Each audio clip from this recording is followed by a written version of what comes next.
Oyisamege no giemagbon erume. Agatwe kise etarie yo erume. Ekini mado eme mamari yo erume. Elina wesi eme mamari erume o. Oyisamege no giemagbon erume. Agatwe kise etarie yo erume. Ekini mado eme mamari yo. Elina wesi eme mamari erume o baba.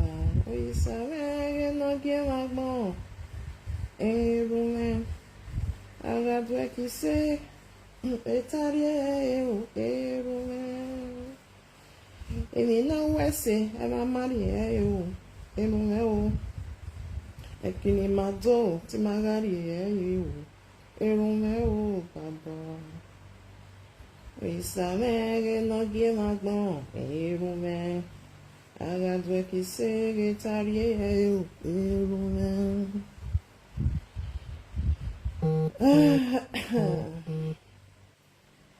Oyisamege no giemagbon erume o. Agadwe kise etarie yo erume.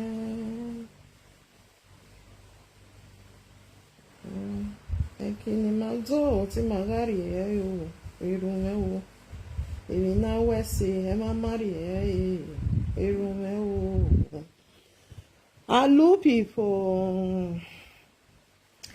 Hello my people. Good morning.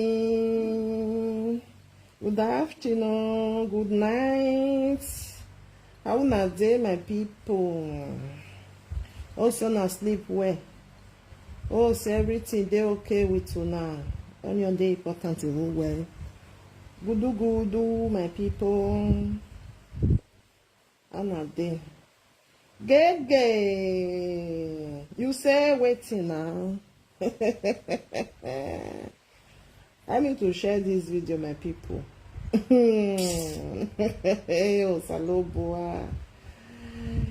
I'm not saying my people. I need to share the video. Now they hear me.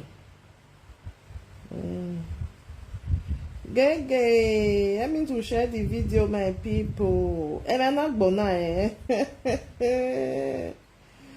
Oyisamege no giemagbon erume. Me I first sing that first. Agadwe kise etarie yo erume. Elina wese ema mari yo Elina ma wese eme neri I was just working on the Facebook. When I can't see her for video, I can't see her for video where Mama Joy do. Like say Mama Joy not do this video for not even see herself. Now I can't they see say Mama Joy said message to Atararoro where they for Canada, but no so Togo. I'm look back yogo. Now I can't see her. Nige we not bell, nige we not save her ni wetin happen. Now I can't they listen say Atararoro is send message again. Alright, okay, a pataju evani. Wanna share the video now? Una not even say, not even tell me good morning. Eyaaa, wa beta mame good morning. Now you're the listing. Now so na be.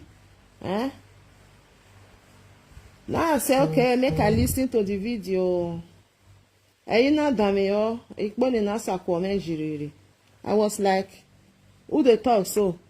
This one and this woman way not the bam ogiasien. Ya pe no wa ba no wa dame yo. O salobwa. O ba no meto. My people, this is a touchable mama that is talking. Okay. More than no vessel and not see my face. More than no vessel, I don't fair know me. I not fair know who they there. Why dame yo? Wetin make me want play this a video. If you not see me what do dame yo. This life, if you dey do something, where they no je, talk and see be problem miro. Egbon majo, e ba ma oge, e to oge yo ma gbe. You understand? No aya to oge yo ma gbe u fi ayin. No aya ba ma ni oge, u fi ayin bo. If you buy, I mean, I will share a video near Joy, I will consign. No, we are seeing a in Canada. What's the video, Seth? And now watch her, now we need Daniel. Why you tie? I may have done it on our one kind, and then no consign no girl. Oh, if I told you. I make money joke in your journal work when your job was surprised like other confess what I done younger but also told not told you. So we are going to talk about the wickedness of men. Well done Wickedness of the heart of men. Man, woman.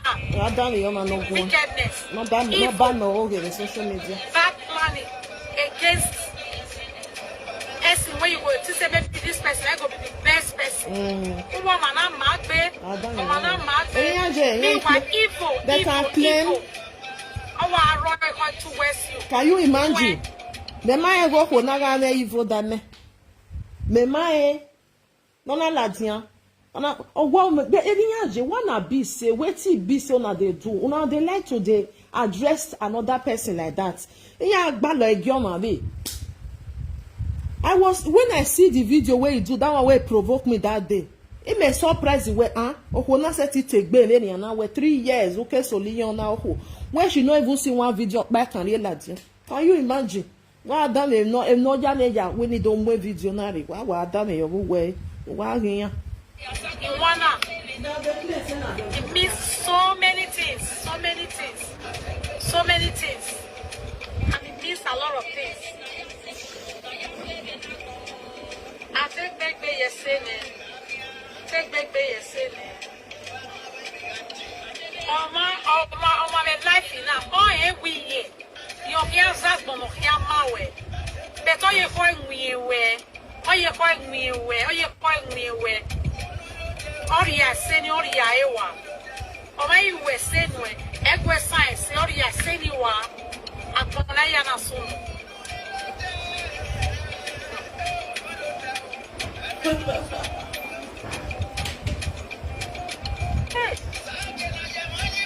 O sa gba ge ba mo oge na je mo e ba mo oge baba.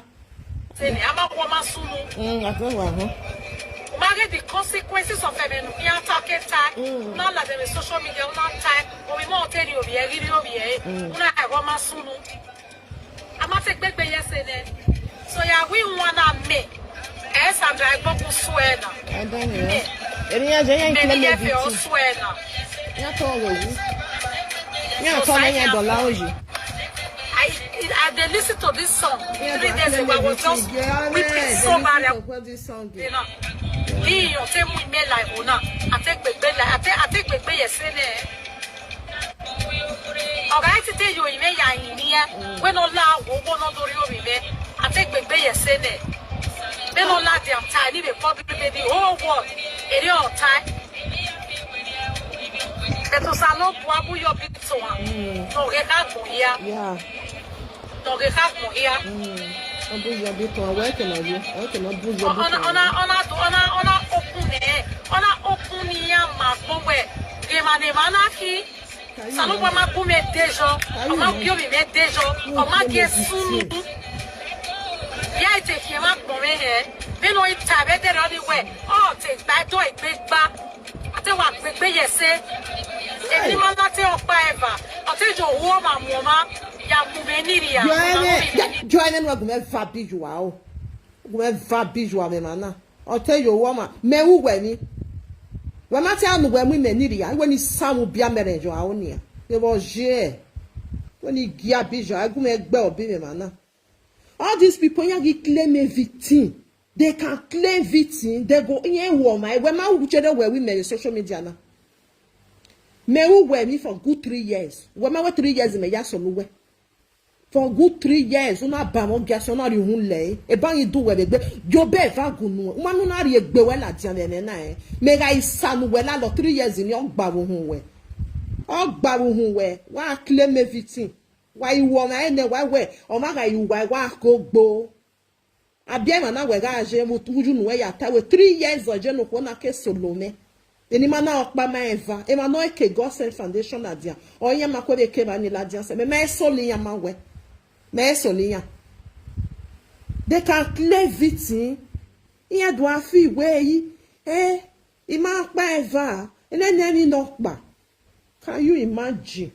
Wa dan me o Mamo bi eniria. Eni mana okpa eva. Wa mamo na area. Then me na la dia. Then no man send it. Then no man could send a video ni be give me say me ma kwa be yen we video ma we because even me ya we me because me na do social media ni I wa dege mi ya no very on. Then no man send that way ya. O na o dege wa we na mi egbe so Facebook na be WhatsApp na so le na we so le asaw. I for no even know. Me ma no we gbe very on no tell ya mo me eni ria. All you do where egbe ni alawo wa nu give No hiaize. Ima keni ana mi ni amie. Ye ma keni ana jo keni ana mi ni amie. Ima okpa, ima efa. We na okpa en. Ina wa fa me gbe, ina ri eyo. So it depend you. It depend you. Ina na va we gbe we ma va me ri ejo. We ma va me ri ejo ah. Emi o. We ma va me gbe ri ejo. O ma mi video pa kan ye ri tin tomorrow so it depend you. La di anu do gun. Just cover that your mouth because we damarene. Even we haga we ni we damarene. Abia me we da. E mo gwana. We ma la di ando ba mo giasie. Then me na do me video ni ma gata we that woman no man na ya tie bono gya me hia me no so no. I ma hu uja ba mo oge ne. Ah? E ba gi do we no gi ba lu we nya tie you we. Because when we told say, oh man, not told or you got 10 and them at no dog, no. Because when the water journey, I have no sense in Wetalonia na yahi, uwe yafefe. Because I'm not sent while I deal for good 3 years. Oh man, I was solia. Uma may have a video back and yell at Janomani Yasolo. Woman, I believe where. Oh, no about Musi. Not about Wogan. Yaki no yokpa one mane. O ate gwa kama we o ma yokpa we mane. Do make e wo no je wo do ni samu bidan you wa. Egbo ma tegwe. Nonsense. Ona e ba tani na ladia mu we keni atete gbalo hia me ji hia. Ona ye me no taya ma me gbalo we de. Because unu e ma o ge bungbe mu no let's so atemata. Wa to ge we ri ha ya gbalo we mwera hia. Gbalo we hia because o ge dan. O ma no wa ge o ma na o wa en wa ma na ma me no we o wa ba o ge ni wa ba no we la janu we do ta we sorry o yi ti ba ata a mistake ga no this one no o we no ma ni ya we no fio isi yi so ya ke agba lo we arame ibani re abe judge abe persecutor ya ni teru wa ni ta we ye fe no ye na judge we na persecute me gi me already are on social media. My eva. We are not wedding. Domanoeta me any arobi we. Oma we be hin arobi na ya soji we he waga iti abodne o ati abodne. Oma we hin. Oma we hin. O we sha wo ma be ta mama we na be dorobi we. Unyi mama ori o mama. Wenu ya wu o ma ha ya ta wa ma na o waseke wasi a wa we no kpa. Wenu ya behave. O ma ya ta wa o ko na emi nu wa wu na o ma nyi se ayeri ko ba ya we mi. E ba ni o ma na so ati ebo no ma. Unyi mama ori o ta. Awa manipulate me. Because salo para ye do we me we. Ima deje manipulation ni. Ate gbegbe yese ni. Emi me o ti ala here na we je. When any ama we no la here. Yo we ni arobi ya. When any ama we no la here. Then no we me moje. Uno you. No na la here. Then any we no we ta we. O ma be ni. O ba go e no go we. Una wa ho we kakabo. We na ria gi mewa. When I no who ti ala here. Go kan ti ala here. O ba ge. You see, nobody know you. Nobody knows you. Wama wetu we ala so we nya hari ani we wa. But e pa to aju o ma na no. O ma ne do ya no. O wa we ni ati ala here. Was na ti la here unyi be no we ni enu we ne ni we la here ne wo ko ni wa le ne. O ko ni wa bi egbe ne. O mo ja. Biyan, eri tie, Erio Rigogi, Erio Fayona, Niedo Wanona. I think the bay is saying it. Because if you never knew Madonna, Salopa Begay, and your parent Yaule, that was okay, we want only was about the game, Yanova, or Saba de game, where they were my, or Saba de game. Hey, so I get that way. So yeah, wo no that because where they ban me may go one day, 90 one day, naughty, una ladia. What do ha mevo, what do ha magbo, ya what deo, and your cake bene, or my no mate, no mayata, when matano. Ya hona, if you were ja, what's so what one bezo, one are do because most of them are the same. Mutonia, we were your way of making us so let. I get imagine, Mema, me go one day, 90 bonnet.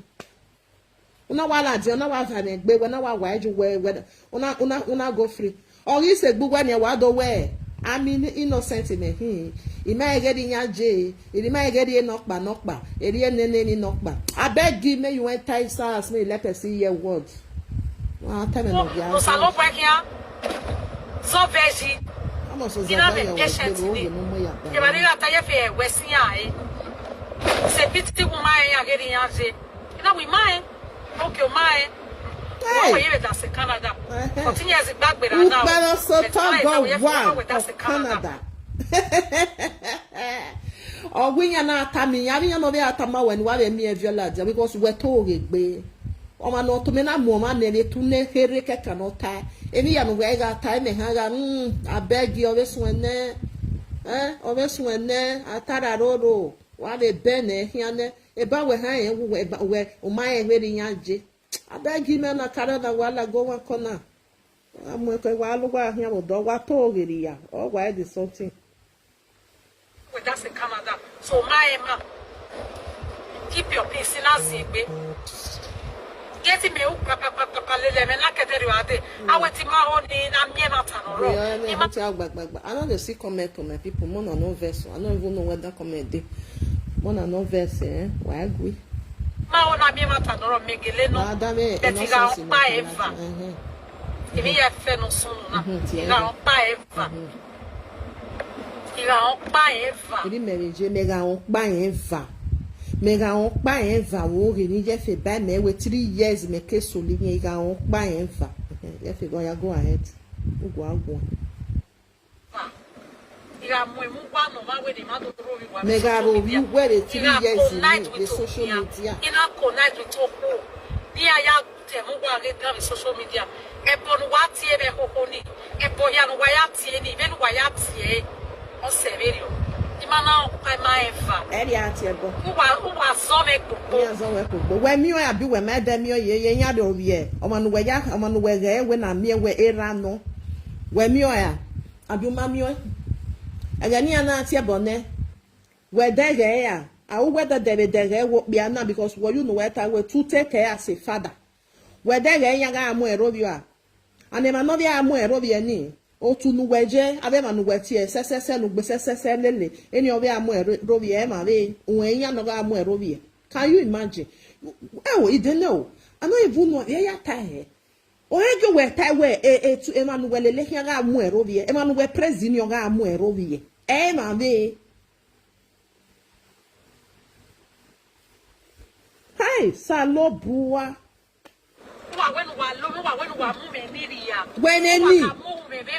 when any na muria when mado ala dia do mu we ate do mogi meri adon sa aba no do fi we asan obalo when any ma we na muria. Can you imagine no longer no man of my way? You know another person you. When I larger social media when we tell the women need ya 3 years or ye ni make solu we make book we live the social media. The nuna e the night where we all no. So just get inside because una mo gbe we large go too sweet. You can't am ever there on many people dey no wa gwa lo gun we to be we wa yo we ever ya ladia. So when any na muria we ma think go ma be no we ha ya ta no ha ya ba oge. When I like when I do buy more the social media now. Okay, bangis to work when you bang we waiting about where because we're told it. Then imagine we buy me. Already uma buy because we go to o ma no to ne o wa dollar o ji o hin. O ta no dollar ji keke. we are not do anything. Now you be. When any ama we da muria. When I'm mia okay, or when I had to tell me, no matter where or guajen na, or another call it that way, or tie bon with a platform or that any handle ya back, no one with the live video, una one lad, your mother care. 3 years or jail, no case so linear. That is you on when you are away. Men na deja you where you live video, where you video back Canada. Umam yok back can real ladia, the 3 years in it. Out of 3 years. Umamye one video pakeka nurie ladia we video ni ka o no ya solo me 3 years umamye bo pare ladia u to geria u bio ene boy imami no wa mo me ba ni wa we ga mo we me ba ni na do ladia do ba mo we mi awe ye fe mama we ye fe nu na mo me una ladia na do ba mo bia sien Oma no gele wa ho wa nya no we ma nya no je na nya na umu na nia oma o we mata yan wata o we wo e ti gbekin aboto ori egu wo kan e mata wata salobuwa iye fe we Ba mata ma me gi offend wa one day we ye fe na wa una wa ya offend me I we one day kene na mi we na ti we to wa keno tie me keno ma tie me if you wear your toy when you are lava to because halfway wa go me dey me we not turn against me with me not connect with the whole wide world una latin una tie we may not connect with him ni adori ni ati the whole wide world latin we me give me na solo work for good 3 years and yefe we na latin the whole wide world Kamiya we mena solo we me not touchable mama 3 years oje ni make solo we so they pay you never see anything ye bia tie bo o ga eri o ya so o bia wo ye fe do my ka ba na bo we anase we ka ba na the social media na mo number 1 we ka wa ba me ne wa me violate we ka wa ba me ebe we anase so ekola owa no ebe na ya tie boy ogwa okoso to regbe o re we obu yo momuwe o wa obie o samori laje efe no you got it Facebook be there no you got it platform na tie e boy efe ni atie me o so me o eri o ya so ima efa uso me popo uso boboka we for na zekpo no when you humiliate we for na zekpo pori obeta we le live video no ga we ba ni ye ma ga ni e wo ko na o we o ko na we ye fe we show to lost the memory why to we pe lost the memory la tani ma joja mi ki me ko bi me e bi ya fe no ya gwa lo me ya to se ka ya no gwa e ke no wa na ta e ma mu ya gwa we me oni e ba to send ma bere enia u bere enia la wo wa dia no gi o ene emi yo dan stop point zin la wo wa mo me ko wa ko me wa ko wa ni e la wo wa la dia sef la dia what is the need la dia we de gbedo ni enyo e bandere ni video na wo ku na po maria de bandere abinu e ba we dere la dia no do wa do nyanya we de gbedo ka bo nyanya wo be na wo be ba ku do ta nyagbe ami o ma no de ba we no gbowo obun se wo we que no back to center yanga no e ke wa to ta jere ke na mu wa diria eri o ma je no ye fe o aba me bo no wa tie na wa gogojo no kakabo e ke no to ta jere na mu we ni ria because e ke ni to ta ji magu we gun ma me mi opa ni we ma tie bo no one day ni ya la social media gbere nu do una na mi e do agu we gun ma ka gu we gun de we wa re ti dollar din do awere wa ro bi ye we ido we ari na no wa wu na e de ma wa gbin yan we o ma sunu de mo be we gbe vie bo we ne bo la wa no we ti no ma bi me na do gu we do ri e ju we because we da me you do am to me ni ma na gu we kwa mama e gba gwi de mama e gba re we anything na mi we wa ma wu we gba ka gun ane ma e we ka gba gun ane Una wara o wana wara we vivawa. Just wait because you ma call you live video done you that well or to come more women. Who can more women? We not a more woman. I was surprised to see that video where over there anyway. Ah, oh na. That means women in the mind. Because on any normal they made do waladia. The old wild words very on wala the social media. What do buy gas in? What do more in area? Ubeliwe. Ugwa one. Or that way they been I took me years. I want to build okay. Oh, you may took your email. You may have you done email. Can you really know okay? So you know you're all like this. You don't know another person. It's very bad of you. It's very, very bad of you. Who will not just so who will not take away oh yeah. Or you may not take him anything. Or not take because most people not done a video when no man married there on in here. Yeah, well, I believe you were. They go believe because social media of it on this right now. Some people, if you they tell them something, who was mammy not but in a mere way or me or woman as no poison because I get away. Okay, when you're getting ugly one way and when you're getting one way, no tana. People go believe you. Eh? I will not take you where, then you where ya build up where. I want my take anything or ya build up on my Muria, or woman adology. Only no okay. No matter you know your own, but you don't know another person. You see your life. You see your life.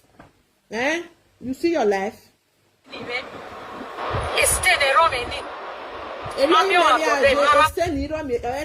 Nobody know it where you make a for no name. But now you be the first person to come out where may get new way for 3 years. But are you when you view la diana? Umami or Maria Ladia? What do time will know where? We 3 years of one age no ke ya gbo e no ke solo we o ma ni nu we o mari o ka mari o gede o megi we ni o ya re video ladian o ma mi san o pa kekan re ladian o ma mi san o pa re ladian ye fe ba we no salo bo ani aya fi wo nwere no ba lo e o ga ise gbo e we gbe uru le ladian we a o ko na ba o gi asin wa ru le ladian to dey mara man dem anywhere emane gwalomu we o anywhere we ma ba ma gi asin de o re we gbo e ba gbon o ma ba ma gi asin de nu ba na eni wo ba ti e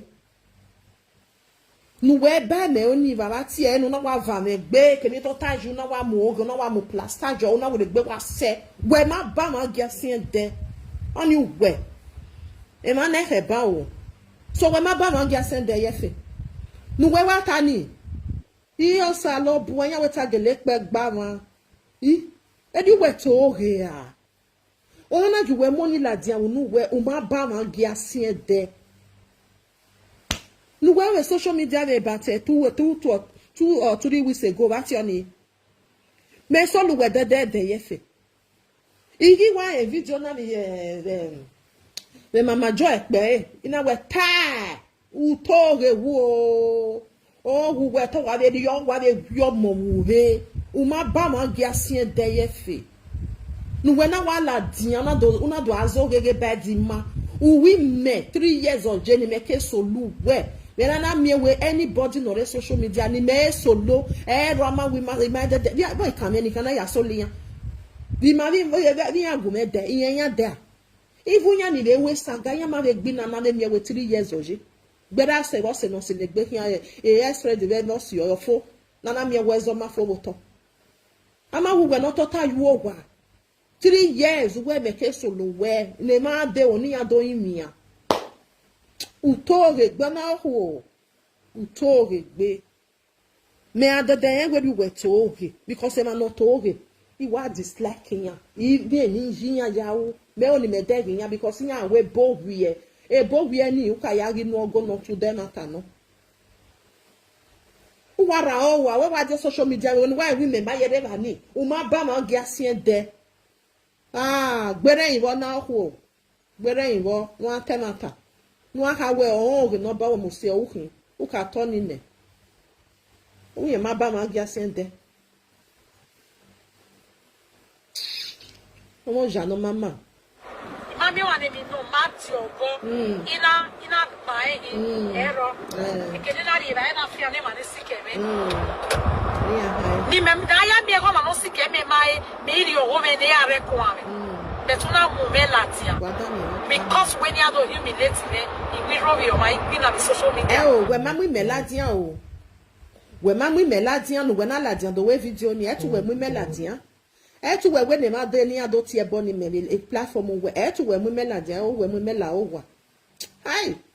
Salobua area be mi ma na gbon no wa ohinya kakabo ogo ma be yan o no wa destroy o ma go salobua me kuwe o ma go salobua me kuwe no e kuwe ita ma na o ge nu ba na ni wa mi o be gbe wa ize so wuwe gbe wo ri fon wo do ya ti me la o wo I ma ge no ya fe me ai ba mo o ge o wa tare ni ja we deni gwe rigele iriyo ya sonu iye fere ba keta mane e to oge ne e ba na ai mi na tie boji o se e ba ma oge e no je tai pa ba ni re I ba ma oge ni ya ba wo oge we mind me no ya sonu we the best because I when I do view boy a webo when I ladia una ba ne una to ta yo wa o ri su we gbe ni a we ladia odo aso yo sore waiting about way. I ain't the no bag where because we're not hungry, no working.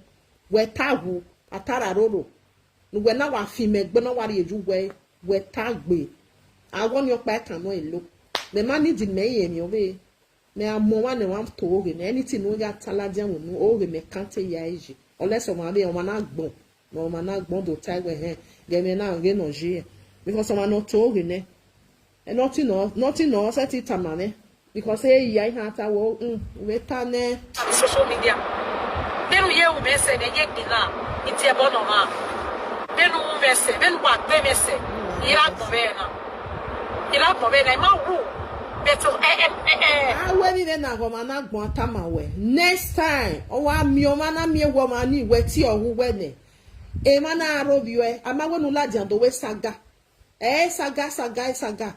Even to make a peace. We ti make a we live video we uladia obiana no wa tie bonana yo moze we obiana social media emi no na no wa una ema at least so be body no e no wan no oni ya we no do time we no do we saga we ma mi no ya te gboni ma we te gboni ya because so e ma ni ga we ni ohin ya ga amu we o maladi e to aladia no do tie boni ya because o maka we kan ya but o manu ya tie bonani yo o mani we hon won so wa so the best thing we call adia who try to make a piece jo who try to make a piece wa wo bia na no wa ro bi na e obi o han e wu wa anoma me wu wa ri rokpa wa ina we be ri na e gbe ri na e ma opa ma ya hin wa ri bia na yu we zonare o ma na mi no eri okwu oba ya gun a ye fe no e ga we na ge mi o ulaje o teneni wa ta si gbava igba adi ya mana o e na de yen wo beta anyway ya pe gbo weju wa na una ri un le ni we ri un mele o e me yan ti bona o ya gbe ni no kan ya we o maka me o we do ni le deri oni we me ga wa gbon o gbe you think it well you know where badolaje ani anybody trying it for now and then wa do ni ya do wa do so saga oni ano we ama no we do no wo. You talk out of Osa, oh, we can't. Osa. You can pay. Oh, Tilemo, no Yagua. Osa, oh, Mutiayo Yeki. If you wow me, you got cow why? And you wow me, you got cow why? Where one I just feel the social media now. Where am I we may? You got cow why? Make our way. Megane so nowhere for 3 years. I'm away for 1 month. Me that so nowhere ye. Me that they send a message to my wife. Why at here any those one bear? Me where they only there. Me where? I beg and no now misunderstanding with a God foundation. Mola Diana Dota we no. O my make anything. Or when you where I give you canal. Why me why think cake baby only. Hey ya when where? Only me unu where. Let's say we are not boy. Oni unwe egani ya gwa yoge not bagwe nuna uhayari ebo uhayari ebe uhaya muhari awebo working pastor no si ma ya webo na la je na we no egbere yo ni ma e kon pa wa na we God send foundation you follow many people obo una we be no ko ni ke solo we me do ma ta de ta because we for na solo yan solo we solo yan edu me ta bo go me ma tele yen ni ya ona wo be no ko ni ke solo we o pe no ke solo we enu we na do wish me gbe na me na do we edu ta we anybody at all wetin yan solo we no matter the second ojo wetin yan wa solo we abeg me you piavante ugio eve umami eveta yana solo we ani ke ni yana solo we yin yan solo we yan no total yin yan solo we aya ga ni na do gwanjo o ma fo nu na do lajo na we 3 years oje ni ke solo we 3 years omonore 3 years yet to high school yan ti school high nursery school regional ana mi we me de ma me pa ni na solo we una wara on wa oduwe de gbe ni awe o ma la diyan yan do to gbe le on ni the social media we ma la the social media do taji megbe we ma la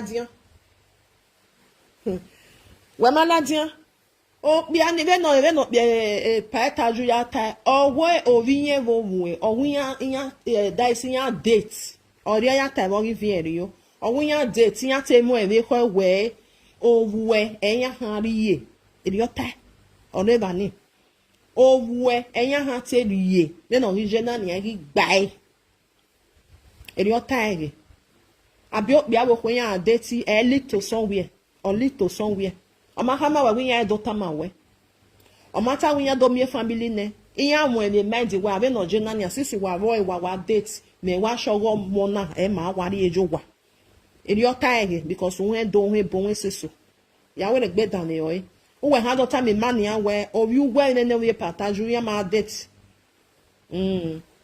abegi make you enter inside house let person hear word ya we gbe ya dame o mata we ya do mi wa nere ya do mo anyo nu wa nere ya ha mu wa we ya do ri oku o we ya ti amo e ko we obi ugwe wo bi ya wa on me gbe me damo nene no ya tai so wa do we gbere ri oni me live na my people igi hate ma no wa ho giyan iya he go ma we aso ni awe ate do ri enu we wa the social media we maladi enu we do ri agi mewa be to salobo me na gba go boy your way don't know me video ni no do send e gu me I for no even know what they go on iye bege ya owe be wa ya owe ya de okay iye we ya we emi yo na iye ko wa do ni oja temi ne ro me gbe yo me gbe 3 years o you know wa do gun yin mi e o ye ma mi ni ye we o ye ma ri ye mi ro pa o ma no gele wa dan mi yo owe ai ma ta no e ma ta ko na wata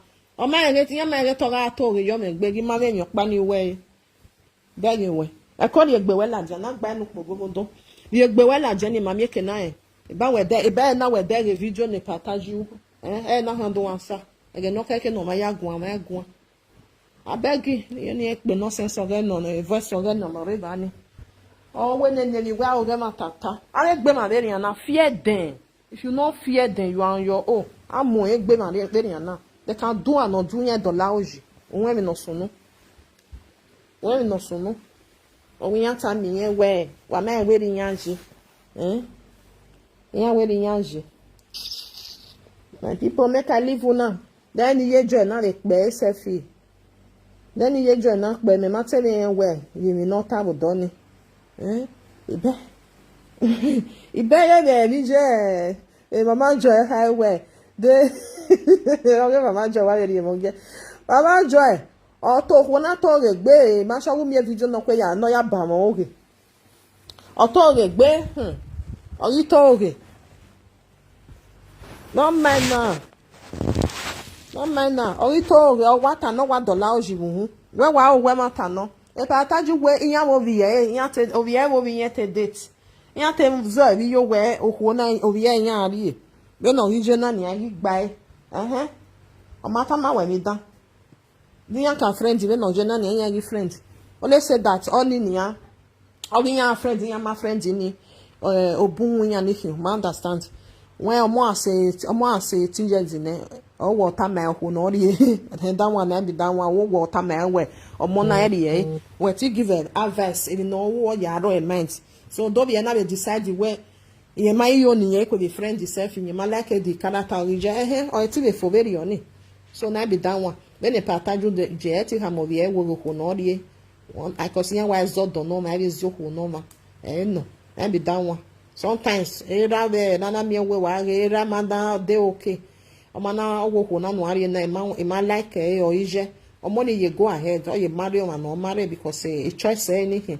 So again, we do so go be man na I call you be via guno because we carry we men because we told here.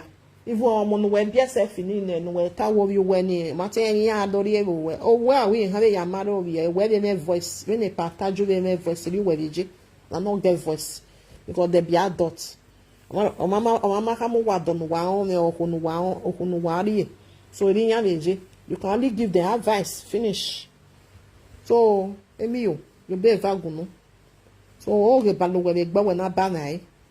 Oh, he wa balu where we bear where wa rao wa where wa banai. Do we have them ba well. Because then imagine we more bame. More bame. Ubano baine. Ima okbama eva. Manega ni yasono we manega ni yati bonwe. Una ladia. The social media. Wonu te do ha me ma we be ne okwo na ri oje oto okwo na pe no ke gbe ne wa do wa la wo wa do ri ene yo boere no salo bo ame no na ona gbago bo yo wo hu ona wo to gbe my people God bless you for being here na do well na that one wa dege na wa ho na ri we to ga we be ni ye je ye gwa ba mo gasie hey social media, who go about guessing? When I ban any social media, you forget that one. When I was me we marry man, I didn't daughter well told it, ya go man told okay. Who told it be atemata. Itama already or my avion mocking I told it. What atemata? Oh, ba atemata, oh, ba when I walk ba. I got when I emio. When me be. I know they like people no money. I when I know what time at no. I me you na they can do and not do. Iye wa eme wa jiyanji. Eme wa jiyanji wa o ma na.